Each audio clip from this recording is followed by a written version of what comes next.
Hello friends, నమస్కారం అండి. Water purifier use చేసే వాళ్ళందరికీ దాదాపు తెలిసిందే, దాంట్లో ఒక పంపు ఉంటుంది. అందరూ కూడా వాటర్ ప్యూరిఫైయర్ ఆన్ ఆఫ్ అయినప్పుడు ఆ వాటర్ ఫ్లో అనేది పంపు కంట్రోల్లో ఉంటుంది అని అనుకుంటాం. కానీ వాటర్ ఫ్లో అనేది పంపు కంట్రోల్లో ఉండదు.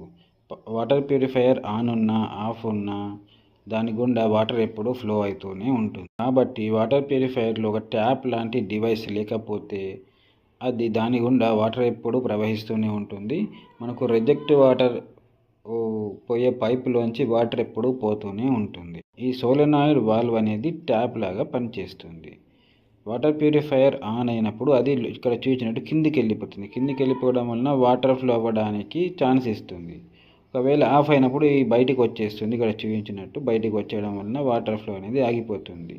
సేమ్ ట్యాప్ లాగే ఉంటుంది. ట్యాప్ ఎలా పనిచేస్తుందో తెలిస్తే ఇది కూడా మీకు అర్థమవుతుంది. సేమ్, కాకపోతే ఇది కరెంట్తో నడుస్తుంది.